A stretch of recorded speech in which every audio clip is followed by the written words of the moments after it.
일본이 아무리 싫어도 관심을 끊고 지내면 안 됩니다. 일본이란 나라에 대해 관심을 끊기보단 언제 어떤 행동을 할지 모르기에 항상 예의주시해야겠지요. 미국에선 지지율 하락세를 견디지 못한 바이든이 결국 외교적 보이콧을 선택하고 발표했습니다. 역사 문제를 정치와 연결하고 수출 규제와 혐한 정책을 이어가면서 서서히 침몰해 가는 일본. 스포츠를 인권, 정치와 연결지어 보이콧을 결정한 미국. 오늘은 일본과 미국 소식 두 가지를 전해드리겠습니다. 일본의 현실을 통렬하게 비판하는 기사가 주간 아사히에 실렸습니다. 칼럼을 쓴 사람은 경제산업성 출신의 전직 고위 관료입니다. 지금부터 칼럼 내용을 소개하겠습니다. 시대에 뒤떨어진 일본 정부의 일장기주의 산업 정책은 대실패를 거듭해왔다. 그 결과 1988년 세계 반도체 시장의 50% 이상을 차지했던 일본의 점유율은 이제 10%에도 못 미치는 지경이 됐다. 글로벌 톱10 중 일본 기업이 6개나 됐던 시절도 있었지만 지금은 단 한 곳도 없다. 기술적으로 대만, 한국, 미국 기업을 상대로 최첨단 경쟁에 뛰어드는 것조차 불가능한 꼬락서리가 되었다. 시대에 뒤떨어진 산업 정책이 오늘날 일본의 첨단 산업의 시가 마를 정도의 대위기를 가져왔고 아베 정권 이후 계속된 혐한 정책이 이를 더욱 심화시켰다고 일본의 전직 경제관료 고가 시게아키가 통렬하게 비판했습니다. 대만 기업에 휘둘리는 슬픈 일본이라는 기고문을 통해 세계 최대 반도체 위탁 생산 업체인 대만 TSMC를 유치하면서 일본 정부의 굴욕적 특혜를 들어 이렇게 지적했습니다. 전 세계적으로 반도체 부족 현상이 계속되고 있다. TSMC가 일본에 새로운 공장을 짓기로 하면서 일본 정부가 안도의 한숨을 내쉬는 상황이 되었는데 TSMC가 10년 전 기술인 20나노 기술의 공장을 지으면서 세계 최첨단 공장이라고 말하는데도 이에 감지덕지해야 하는 우스운 꼴을 보고 있다. 이 말은 일본 정부가 TSMC의 일본 내 공장 건설 결정을 이끌어내기 위해 천문학적인 인센티브를 제공하게 된 상황을 가리키는 것입니다. 경산성은 당초 일본 공장 건설에 미온적이었던 TSMC를 설득하기 위해 총 8천억 엔, 하나 약 8조 3천억 원의 건설비 중 절반인 4천억 엔을 보조금으로 주는 파격적인 혜택을 제시했습니다. 경산성은 그 대가로 일본이 TSMC 새 공장에서 출하되는 반도체를 우선 공급받기로 했다고 대대적으로 선전했습니다. 고가 시게아키는 경산성의 발표를 반박하면서 이렇게 말했습니다. 반도체 우선 공급은 공장 건설 보조금의 형태가 아니라 지분 출자 방식을 통해 대주주가 되어야 경영에 직접 관여할 수 있고 공급을 담보할 수 있다. 하지만 이제 TSMC가 압도적인 우위에 서면서 일본은 막대한 돈을 허무하게 빼앗겨버리고 말았다. 그는 특히 지적한 부분이 있었는데 다름 아닌 혐한 정책이라고 지적합니다. 아베 정권 이후 지속된 혐한 정책과 이에 따른 대한국 경제 보복이 오늘날 일본의 입지를 한층 위축시켰다고 지적했습니다. 2019년 경산성은 한국에 대한 수출 규제를 강화하면서 일본산 반도체 소재의 삼성전자 수출을 방해했다. 그렇다 보니 이제 와서 삼성의 반도체 관련 부탁을 할 수가 없게 됐고 결과적으로 TSMC 한 곳만 의존하게 돼 큰 약점을 잡혔다. 일본은 앞으로도 TSMC의 무리한 요구에 시달릴 것이고 그때마다 큰 곤욕을 치르게 될 것이다. 고가 시게아키는 일본 현실에 뼈아픈 한탄을 했습니다.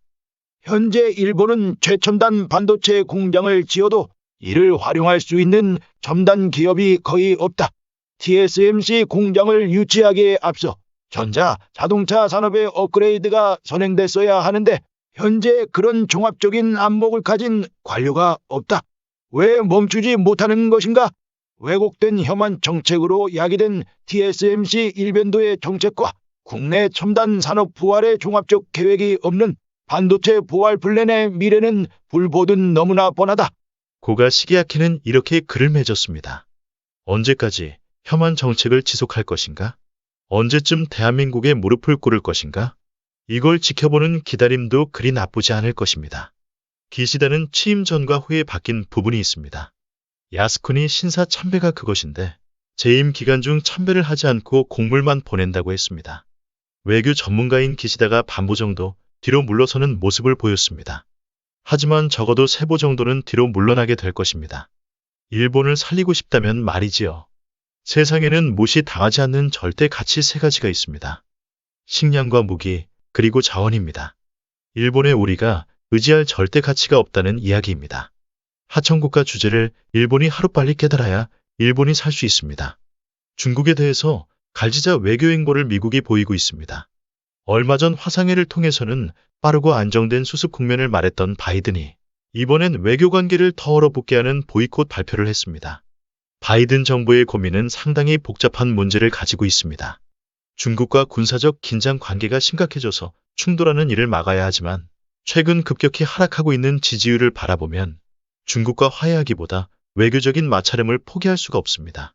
미국 대중들 사이에서 반중 정서가 무척 높기 때문이기도 하지만 자칫 미국이 굴복하는 듯한 모습으로 비춰질 수 있기 때문입니다. 백악관은 7일 베이징 올림픽 보이콧을 발표했습니다. 중국은 외교적 보이콧을 실행할 경우 보복을 천명하고 있지만 사실 보복하고 말고의 사항이 아닙니다. 올림픽에 정보 사절단을 보내는 것은 국가 간의 존중을 나타내는 예절에 관련된 일입니다. 엄밀히 말해 해도 되고 안 해도 되는 일에 불과합니다. 따지고 보면 개최국인 중국이 대접받지 못한다는 기본 문제일 뿐인데 외교에서 가장 조심해야 하는 부분이기도 합니다. 무시당한다는 느낌을 상대에게서 받는 것보다 더 기분 나쁜 일도 없기 때문입니다.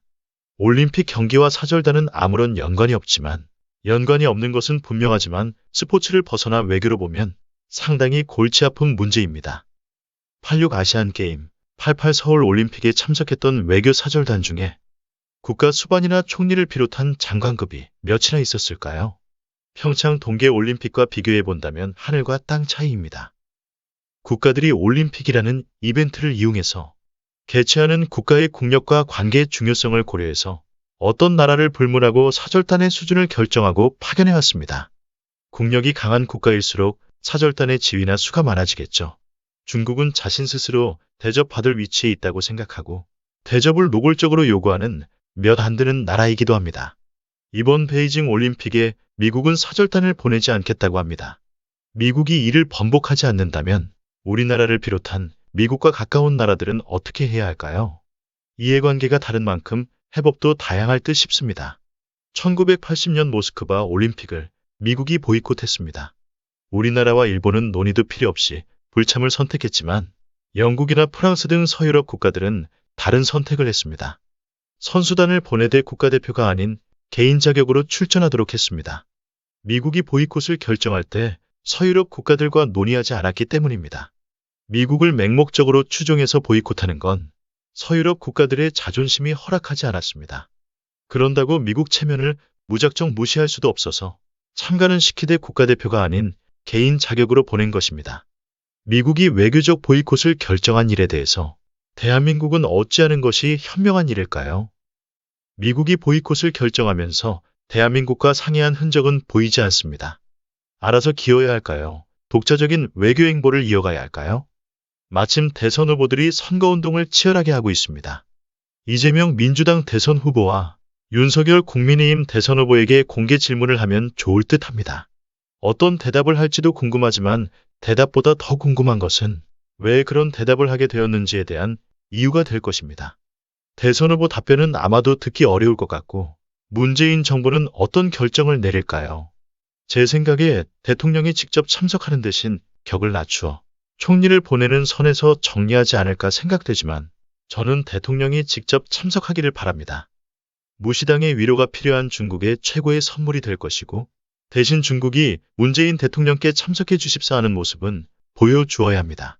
시진핑과 정상회담에 합의를 해야겠지요. 한국이 이웃 국가이지만 방문할 수 있는 명분을 중국이 마련해 주어야 합니다. 도쿄 올림픽에 문재인 대통령이 불참하자 일본은 결례라며 흥분했었습니다. 일본은 문재인 대통령의 참석을 정부 차원에서 희망한 적이 없습니다.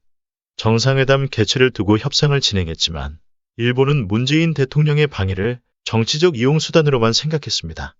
양국의 외교적 난맥상을 풀 의지가 조금도 보이지 않아 결국 결렬되었습니다. 그럼에도 올림픽에 참석은 하겠지?